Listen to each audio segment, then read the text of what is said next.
8h19. Professor Hélio, Jeffrey, principalmente, que são da área ambiental, em abril, o CONDESB, o Conselho de Desenvolvimento da Baixada Santista, aprovou o Plano de Gestão Integrada de Resíduos Sólidos para a Baixada Santista, o plano elaborado pelo IPT, que apontou ali algumas direções para a questão do lixo na Baixada Santista. Na última terça-feira, o prefeito de São Vicente, Pedro Gouveia, do MDB, ele que também é presidente do CONDESB, esteve aqui abordando esse tema e falou sobre a possibilidade de se instalar usinas para a queima do lixo aqui na região. A gente vai ouvir um pouco sobre o que falou o prefeito Pedro Gouveia. Essa é uma das possibilidades apresentadas pelo IPT dentro do estudo, essa é uma das questões apontadas. Agora nós precisamos tomar a decisão. Qual será a decisão? O que nós, prefeitos, vamos fazer? O que nós entendemos que é melhor para a região? O que precisamos fazer, seja uma usina de incineração, seja darmos o destino de uma outra maneira, enfim, a gente precisa hoje estabelecer qual é a tomada de decisão dentro da região. E obviamente que essa tomada de decisão dentro da região, ela não necessariamente ela precisa ser feita nos 9 municípios de maneira, igual. Agora, quando nós conseguimos juntar esses consórcios, você consegue, não importa a forma, mas você consegue baratear, você consegue diluir o custo dessas operações. Nós precisamos tomar essas decisões aí o mais rápido possível. Não são decisões que nós temos aí o tempo a nosso favor. Muito pelo contrário, nós temos o tempo contra a cada uma das prefeituras, a cada uma das cidades. Então é uma decisão que não é também tão simples, não é você simplesmente falar assim, não, a partir de amanhã eu faço isso. Tem que ter o estudo, tem que ter as questões que envolvem diretamente agora cada um dos municípios. O que foi apresentado pelo IPT é um estudo bastante importante, bastante interessante, que nos norteia, nos dá um caminho. É como se nos desse um mapa para que a gente pudesse chegar em tal lugar. Agora, nós precisamos saber qual local que nós queremos chegar, porque existem várias possibilidades. Professor Hélio, o prefeito cita um fato que já é conhecido de muito tempo, que é a vida útil, por exemplo, do aterro do Sítio das Neves está se esgotando. Isso já é uma tragédia anunciada. Mas aí, no entanto, ele cita, por exemplo, a chance de termos aqui usinas para incineração do lixo. Qual é a avaliação que você faz como consultor ambiental da possibilidade de se instalar usinas de incineração aqui na Baixada Santista? O que eu pude entender da posição do prefeito é que ele diz que está buscando uma alternativa. Então, alternativas, existem alternativas tecnológicas diferenciadas, não necessariamente a incineração.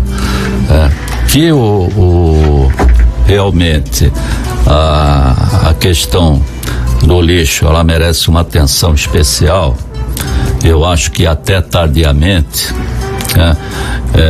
eu sempre venho falando isso, já não é de hoje, há mais de um ano, quando estava no início desse processo de encerramento aí da vida útil do aterro do Sítio das Neves, que deixaram chegar no caminho crítico. Verdade. Muitas vezes até propositadamente. Agora, o que eu não entendo é o posicionamento do IPT, a pesquisa do IPT. No início desse processo, primeira reunião que teve no SESC, em Santos, eu me levantei e falei, vocês vão optar pela incineração, porque esse já é o caminho que vem sendo apontado pelo governo do estado há muitos anos. Isso não é de agora. Então o IPT deixou de ser uma entidade técnica e passou a ser uma entidade política, na medida em que ela direciona para a incineração, que é a pior alternativa técnica para a questão do nosso lixo. A Política Nacional de Resíduos Sólidos, ela elenca uma prioridade e coloca no topo dessa prioridade a não geração. Lógico, quando a gente fala em não geração, é buscar alternativas que evitem o lixo. Nem sempre a gente consegue 100% isso. Mas ela fala na sequência na reciclagem desse lixo, né? Que é a alternativa mais correta. Se nós reciclarmos tudo que tem que ser reciclado, pouco sobrará para colocar inclusive em aterro, que é o chamado rejeito, né? Então não haveria necessidade de ter incineração, nem sequer outro tipo de tratamento. Outro tipo de tratamento, sim, eu diria, e há já um tempo atrás me foi pedido que fizesse aqui para São Vicente, veja, um estudo de alternativas de tecnologia. E a alternativa que nós chegamos foi do tratamento biológico. Por quê? Veja, mais de 50% do nosso lixo ele é de origem orgânica, tá? Então, se nós reciclarmos 100%, nós vamos reciclar 50%. Os outros 50% são lixos que tendem a caminhar para um tratamento biológico, porque você não vai reciclar um lixo úmido, orgânico, que fermenta, enfim. Você vai tentar aí sim uma tecnologia para essa outros 50%. Que seria aí então, por exemplo, a compostagem, como é feito na Alemanha, né?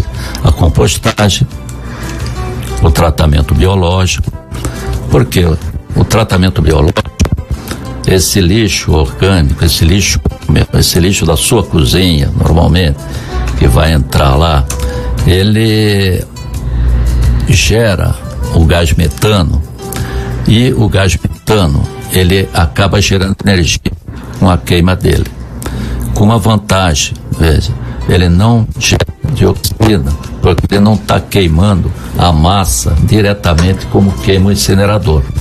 O incinerador, ele queima tudo, ele vai pegar orgânico e inorgânico, vai ser introduzido dentro do incinerador e vai se incidir uma chama sobre esse material. Então você tem muito plástico, muito copinhos também à base de PVC que foram produzidos a partir da molécula do cloro, e isso vai gerar um poluente terrível, que é a dioxinas e os furanos, que são poluentes altamente carcinogênicos, teratogênicos, mutagênicos, muda o código genético das pessoas, né? Então esse é uma das razões que o incinerador hoje ele é preterido no mundo. O que tem é que já foi feito, por exemplo, na Alemanha. Eu tive a oportunidade de estar lá verificando esse incinerador, assim como o tratamento biológico e outros processos. O incinerador hoje na Alemanha, na Bélgica, eles estão sendo arrefecidos. Por quê? Porque ele não é um ponto final isso. Era isso que as prefeituras precisam entender. A fria que elas vão entrar. As prefeituras, elas não têm a capacidade, primeiro, para gerenciar todo esse processo. Segundo, o custo disso é relativamente alto, né? E o incinerador, ele não elimina o lixo. Ele vai pegar o lixo, vai diminuir o seu volume, mas vai gerar uma lama altamente tóxica, vai gerar uma escória altamente tóxica e vai gerar uma chamada cinzas volantes. São aquelas partículas finas que são capturadas através de um sistema de controle que vão necessitar de um encaminhamento para um aterro. Então veja o custo que vai ter. Nós não vamos nos livrar do aterro, nós vamos colocar um incinerador, digamos, aqui em São Vicente, ou para queimar todo o lixo aí da região, vamos gerar uma quantidade enorme de resíduo, e esse resíduo vai ser levado para onde? Tem que levar para um aterro de resíduo perigoso, que fica lá em Tremembé, quase próximo de Campo do Jordão, ou então na Grande São Paulo. Olha o custo disso, olha o custo do transporte, além do problema da poluição. Além do que, o incinerador ele vai gerar um efluente líquido, precisa ser tratado também, né? Então, é um custo relativamente alto, né, que as prefeituras não vão suportar, né? A quem interessa, então, esse direcionamento para o incinerador? Interessa aos vendedores do incinerador, que estão na Alemanha, que não querem mais, estão sucateados, né? A Bélgica, por exemplo, quando você fazia isso, ou faz ainda na Alemanha, eles colocavam as cinzas aonde? Quando eu estive na Alemanha, Alfredo, eu perguntei para o alemão, escuta, aonde vão as cinzas desse incinerador? Por que vocês terminaram com o aterro? Eles me falaram, bom, nós acabamos com o aterro porque o aterro era uma bomba de efeito retardado, um dia vai dar problema. Eu falei, tá bom, e o que vocês fazem com todo esse resíduo do incinerador? Para onde vocês levam? Nós levamos para uma caverna, colocamos isso a 500 metros de profundidade.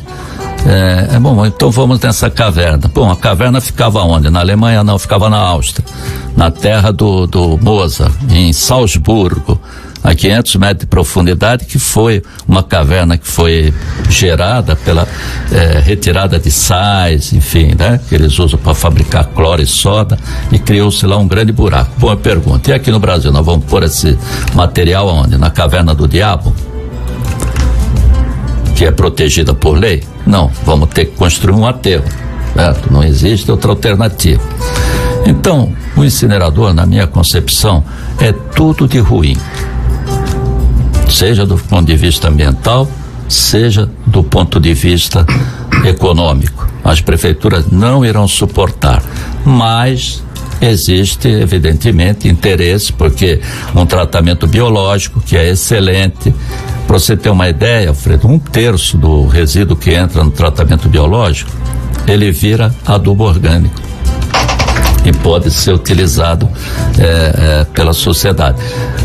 A energia pode reverter em benefício do município, colocar nos seus ônibus, enfim, no transporte coletivo, transporte da sociedade, e baratear o custo disso. Isso sim é uma gestão, é um programa que o IPT deveria ser feito, e não ficar aqui avalizando, por exemplo, e direcionando, que eu já sabia de antecedência que ele ia direcionar para isso, para o incinerador. Agora, ele foge dos debates. Ele foge do debate com os técnicos. Estão fazendo um serviço direcionado. Os municípios vão ter uma grande surpresa, melhor, vão ficar desencantados daqui a algum tempo se optarem por essa tecnologia. Muito bem. 8h31. Agora, Jeffer, gostaria de saber um outro problema ambiental aqui que pode ocorrer, assim, está na iminência talvez de ocorrer aqui na região, é a questão da cava subaquática no canal de Piaçaguera, a cava aberta ali pela VLI por causa do Tiplan. O Tiplan é um grande empreendimento aqui para a região, então eles precisam aumentar o calado para receber navios de maior porte, e para despejar aqueles dejetos ali da dragagem, eles abriram uma cava subaquática que está ali mexendo com o solo onde estavam dejetos do polo industrial de Cubatão ali adormecidos por 30, 40 anos. Quais riscos dessa cava subaquática pode dar aqui para a região? Olha, realmente a questão da cava subaquática é uma questão preocupante no ponto de vista ambiental para a Baixada Santista. Nós temos falado em várias reuniões que nós não temos absolutamente nada contra a empresa Tiplan, nada contra o desenvolvimento portuário, pelo contrário, nós achamos até que o projeto da Tiplan é um projeto extremamente moderno, que tira um pouco do tráfego do nosso centro aqui, da entrada de Santos e São Vicente, né, que a gente de uma certa forma divide essa entrada aqui por Santos com São Vicente, muitos carros vêm para São Vicente por essa rota, e isso desafoga um pouco o nosso trânsito. O problema todo, também não temos nada contra a questão da dragagem ambiental que eles propagam, né? A questão toda esbarra quando se fala na cava tóxica, nessa cava subaquática, que do ponto de vista ambiental nada mais é do que um lixão subaquático, um lixão submarino. O que acontece? No EIA-RIMA, quando foi aprovado lá em 2004, previa-se apenas a dragagem de manutenção chegar a 12 metros, que estava 10 metros, o navio já não conseguiu entrar direito no porto da Cozipa e da Ultrafértil, então se aprovou lá no Consema uma dragagem de manutenção para chegar até 12 metros, e esse material teriam várias alternativas locacionais para colocar esse sedimento, extremamente contaminado. Para vocês terem uma ideia, essa dragagem dessa região portuária já estava proibida desde 1996, justamente pela quantidade excomunal de contaminação contaminantes extremamente perigosos, contaminantes tóxicos que entram na cadeia alimentar, que causa teratogenia, defeitos de nascimento, causa câncer, causa interferentes no sistema hormonal dos homens, das mulheres, causa diversas doenças, a qual a população acaba pagando o ônus, né, dessa poluição quando ela entra na cadeia alimentar. Pois bem, aí em 2004 começou na época a Ultrafert, Fosfert e a Cosipa se interessar em fazer essa dragagem do porto, porque eles não conseguiam mais ter acesso com tranquilidade do seu porto, e aí foi feito um projeto para fazer essa dragagem e foi levada para o Conselho de Meio Ambiente para ser analisada. Pois bem, nessa ocasião havia essas opções locacionais, que era o dique do Furadinho, o dique C, cavas confinadas, né? E cavas subaquáticas, né? Só que a cava subaquática normalmente ela é feita em mar aberto e não em estuário. E a cava prevista para esse local não é essa cava que estão instalando, né? A cava que estão instalando não é cava confinada, é uma cava contida, bem diferente daquilo que foi aprovada no IARIMA e bem diferente daquilo que é usado nos países, em outros países, né? Então você teria que ter uma cava confinada que de fato confinasse os resíduos e não que jogasse diretamente no meio ambiente, contaminando a nossa argila, contaminando o nosso subsolo e levando o risco para toda a comunidade. Então ele começa aí nesse primeiro problema, que não é a cava que foi aprovada, né?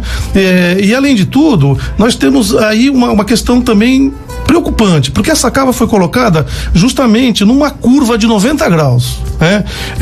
Onde os navios gigantescos, que agora vão entrar navios maiores ainda, porque foi aprofundado a calha, né? A chance de o navio abarroar ou bater nas bordas dessa cava. Aí falou, não, porque tem 100 metros de distância. Não chega a ter 100 metros de distância, é bem menor que isso a distância que tem da borda da cava. E pode sim, você não tem certeza o que pode acontecer. Você pode continuar o navio constantemente passando ali, abarroando, passando, raspando, como já acontece, e causar um dano na cava e vazar esses sedimentos. Então você tem uma série de problemas. E outra, veja bem, se você tinha um EIA-RIMA, você tinha uma aprovação de manutenção, de chegar até 12 metros. Você não tem um EIA-RIMA, você não tem um licenciamento para aprofundar até 15. Então está irregular esse trabalho que estão fazendo. Você teria que entrar com um novo, você quer aprofundar? Tudo bem, entra com um novo processo de licenciamento, tudo isso vai ser discutido com a população, o conselho vai ter chance de se manifestar e a gente poderíamos encontrar soluções muito mais benéficas do que essa.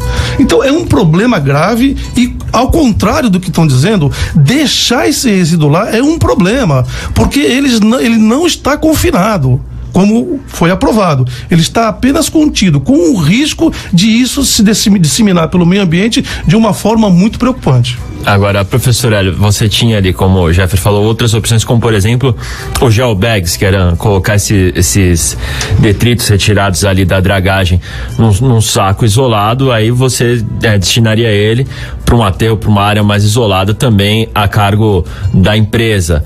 E outro problema que o Jeffer também citou, não é só a questão do navio poder abarroar, mas só o fato dele passar ali perto da cava, quase raspando, também pode movimentar aqueles detritos que estão naquela cava, né? Aí não, mas o que eu vejo é o seguinte, esse processo ele não pode ser tratado apenas sob o ponto de vista da cava, ele tem que ser visto do ponto de vista da obra toda, né? O que aconteceu aí? O chefe ele colocou o EIA-RIMA, que é o estudo de impacto ambiental, ele foi aprovado para 12 metros e depois eles resolveram dragar para 15. A 12 metros ele foi retirado esse material e foi colocado em bags no terreno da empresa. Para 15 o volume é muito maior, não dá para fazer isso. E aí eles optaram pela alternativa mais fácil, que é colocar aí. Mas voltando lá no 15, haveria necessidade de um novo EIA-RIMA, de passar pela sociedade se aprova ou não essa alternativa. E isso foi escamoteado pela CETESB, colocando isso como uma exigência técnica de limpar o canal da poluição. Agora, isso é uma vergonha. Veja, Se você olhar lá no IBAMA, tinha um pedido da empresa no IBAMA para aprofundar 15 metros. Então, ela queria aprofundar 15 metros, mas a CETESB deu, assim como uma benemerência ambiental, quando você faz uma exigência, então não precisa passar pela crivo da sociedade. Então, o processo, ele é aivado de erros, está cheio de erros desde lá do início, né? O outro é que não respeitou o zoneamento ecológico econômico. Aquela área era uma área de expansão portuária, que seria construído um terminal, como foi feito na Tiplan, matou aquela área. Acabou com a concorrência, porque não se pode colocar o deck, né? Fica até a impressão fica a impressão, não estou afirmando aqui, veja, que foi feita de forma deliberada para matar o concorrente. Segundo, não tem a permissão do uso do espelho d'água, porque aquilo é uma área de patrimônio da União. Tanto que o SPU ajuizou a ação contra a Tiplan, contra a VLI Ultrafértil, né? Em função disso, de ter desrespeitado uma área de uso e bem comum do povo. Ou seja, ali você pescava, ali você praticava esporte, e agora ele tomou conta de uma área de uso e bem comum do povo para impor o seu lixão químico. É como se amanhã depois alguém resolvesse construir um prédio dentro da Baía de Santos. Vou tomar conta. O mar não é de ninguém, ou como não é? Ele é da União. Bom, isso são várias irregularidades que eu estou colocando aqui. Tinha um banco de areia que era tipo um viveiro para aves, era um banco georreferenciado, se falava, mas não sei, enfim, também foi suprimido, né? E por aí foi. O que eu vejo nisso tudo é que a melhor tecnologia, eu fui gerente da CETESB durante um bom tempo, fiquei 25 anos frente à CETESB de Cubatão. Em 1980, quando nós começamos o programa de controle da poluição, foi em 83, mais precisamente, naquela época, veja bem, há mais de 30 anos atrás, a gente já exigia sempre, porque isso está na lei e é uma filosofia de controle da CETESB, a melhor tecnologia prática disponível. E o que é a cava? A cava é um lixo dentro de tecnologia, não é nenhum, ela fica lá em último lugar, né? Amanhã, Alfredo, nós vamos ter que dragar novamente. E aí, nós vamos fazer buraco, nós vamos transformar o estuário de Santos num queijo suíço. Nós vamos abrir um precedente perigoso para que outras empresas também reivindiquem a mesma direito, né? Essa é a questão. Qual seria a solução? A solução é retirar aquele material, dispor provisoriamente no terreno da própria empresa, e eles vão tratando devagarzinho aquele material e até utilizando como um recurso da natureza que ela te dá, que é esse sedimento, para terraplanagem, cobertura de aterros e outras coisas, como é feito na Europa. Veja, esse parecer técnico que eu fiz para a CPO consta isso, inclusive com fotos. Quando nós estivemos lá na Antuérpia, até por conta do Brasil Terminais Portuários, né, que teve que descontaminar, onde a gente fez uma sequência de informações, onde lá eles fazem o tratamento desse material. Mas aqui é muito material, aqui vai custar muito caro. Meu amigo, quem não tem competência não se estabelece, certo? Você está ganhando dinheiro, e não é pouco, com essa tua intervenção, e portanto você tem que tratar esse material.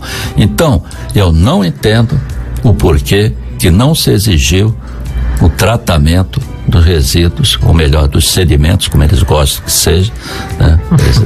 Uma questão de semântica, eles falam, não é resíduo, é sedimento. Bom, resíduo para mim é tudo aquilo que não tem mais o aproveitamento. Aquilo não tem mesmo, o sedimento passa a ser um resíduo. Mas na lei eles puseram que era sedimento. Não muda nada. O sedimento contaminado, né? Para ser recuperado isso, ser tratado. Isso é uma alternativa que a gente defende que todos defendem, inclusive eles, na audiência pública, que é o quê? O desenvolvimento sustentável. E o que nós estamos fazendo aqui não é desenvolvimento sustentável, é deixar para as presentes e futuras gerações um passivo ambiental de sedimento totalmente contaminado, enterrado no fundo do estuário, sujeito, inclusive, a uma série de problemas. Jeff? É importante que o doutor Hélio está falando que a questão da cava, ela é igualzinha à questão da incineração. Ela empurra para as futuras gerações todos os problemas gerados por essa geração. É resíduo tóxico, é destinação de escória tóxica dos incineradores, isso tudo para que os nossos filhos e netos vão lidar com isso no futuro, de que maneira nós não sabemos. Então nós temos que tomar hoje as medidas necessárias para evitar, empurrar para frente esse abuso, né? Esse absurdo que é a geração de resíduos tóxicos e guardar para o futuro para se fazer não se sabe o que, talvez esperando que isso ecloda, né? Num grande caso de saúde pública, como já se arrasta na nossa Baixada Santista. Vereador, a gente tem duas perguntas para você nessa área. Primeiro, o Leandro Silva de Araújo, ele fala: Santos abriu uma SEI para investigar a cava subaquática. Até o vereador Fabrício Cardoso, que estava aí à frente dessa SEI, ele que é do PSB. Pergunte ao vereador se o mesmo pode ocorrer em São Vicente, já que a cava está a 3,5 km da área continental da cidade. E a Bruna da Vila Valença, perguntando já na outra questão que a gente debatia no primeiro bloco, o incinerador não, o especialista falou que o incinerador não é a melhor solução para a questão do lixo. Como a Câmara de Vereadores pode acompanhar essa questão de saúde pública com mais responsabilidade? Com certeza, né? São Vicente tem que estar atento. São Vicente já tem uma ferida muito grande, né, Hélio, né, Jefferson? Você que participou muito, pessoa da CPO, né? Que é o caso da Ródia, que eu não quis nem falar aqui, isso é um programa enorme que nós temos que fazer aqui. E eu falo para vocês, ouvinte, parabéns até em vocês estão nessa preocupação, porque a preocupação tem que ser da sociedade, não é só o Hélio e o Jefferson, umas pessoas que defendem o meio ambiente, ambientalista. O Alfredo Moura sempre teve nos movimentos, sim, vamos lá.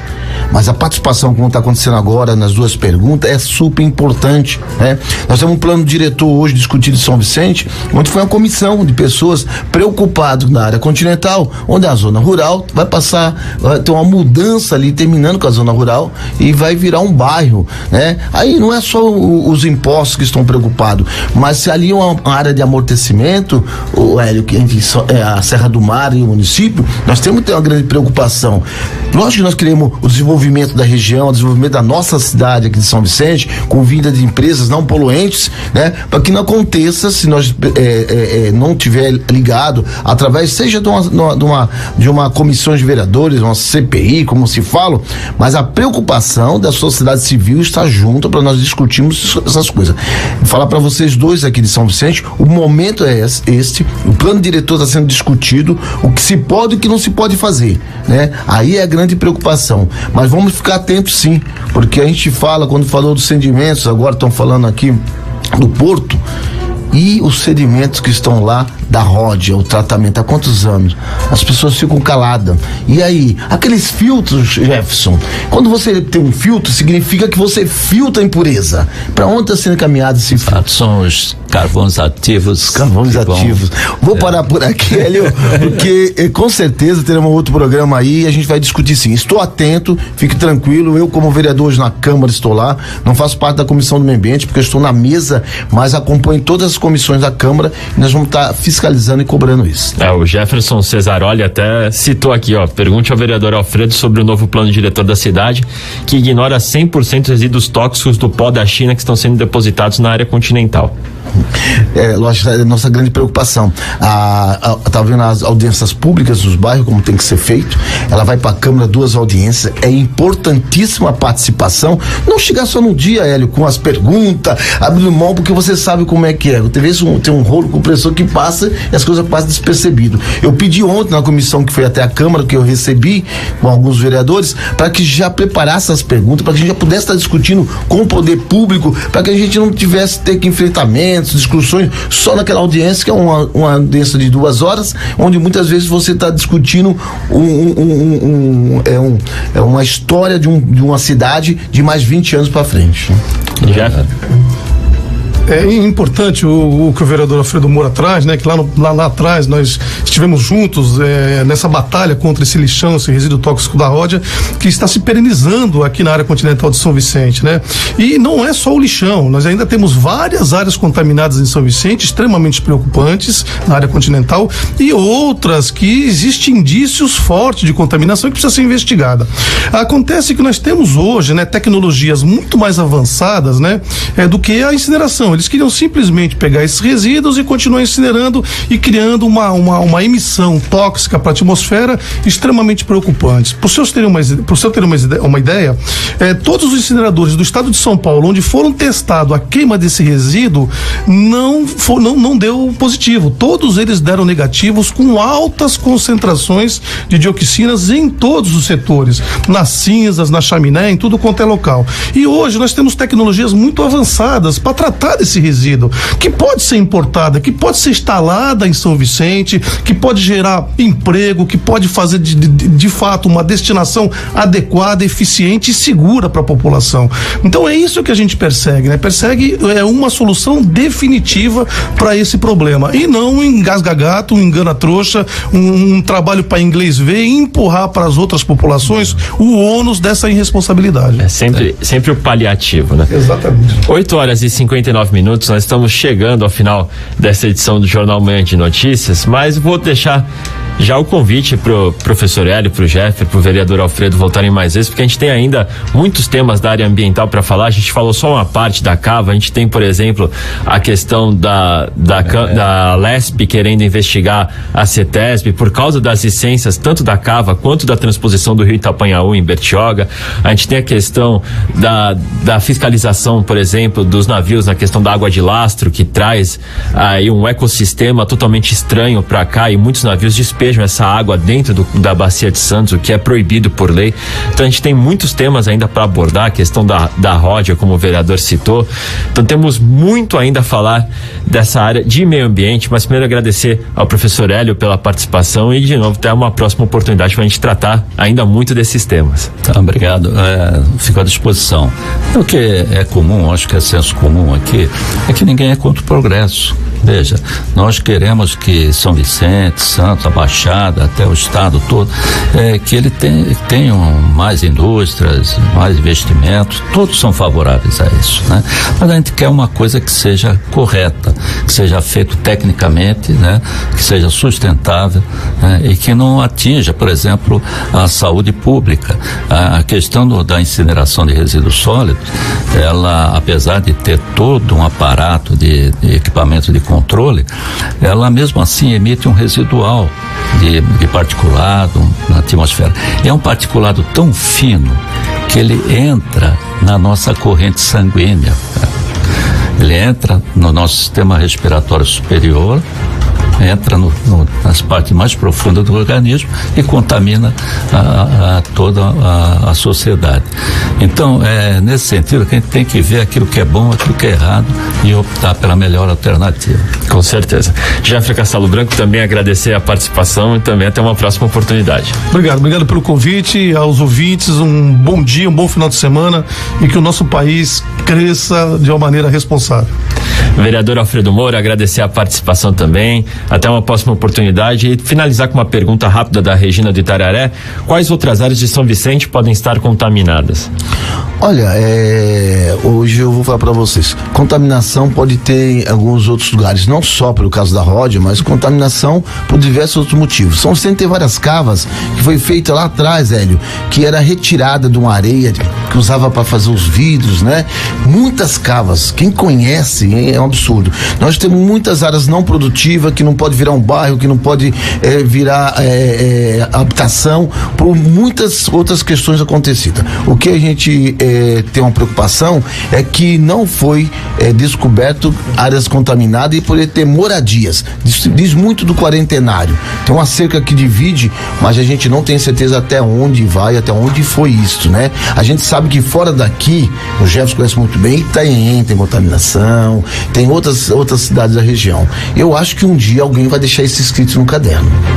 Vamos aguardar. Alguém vai deixar. E só uma preocupação é o seguinte: antigamente chamava Ródia, hoje não é mais Ródia, é Solveig, né? Daqui a pouco vai mudar outro nome e ela vai sumir, né, juridicamente, de quem vai ficar essa responsabilidade. É essa a preocupação que nós temos que ter, né? Não é só a parte política, mas a parte da prefeitura, a parte jurídica, que tem que se preocupar com isso, de quem será essa responsabilidade no amanhã. Aí, quando nós descobrimos o que tem de pior, cadê o culpado? Não existe. Porque o ônus já ficou muito com a população de São Vicente. Vai se dissolver. Infelizmente. Bom dia a todos aí. Agradecer também ao Gabriel Silva nos trabalhos técnicos, nosso rei dos botões aqui da Nova FM, principalmente você, ouvinte da Nova FM. Jornal Manhã de Notícias vai ficando por aqui, mas siga com a nossa programação, que agora já começa o Sextou com a Paula de Donato, a Ariane Rocha, elas já estão aqui prontas para entrar no estúdio. Tenham todos uma ótima sexta-feira, um ótimo fim de semana. Jornal Manhã de Notícias voltando na segunda-feira a partir das 8 horas da manhã. Um abraço e até lá.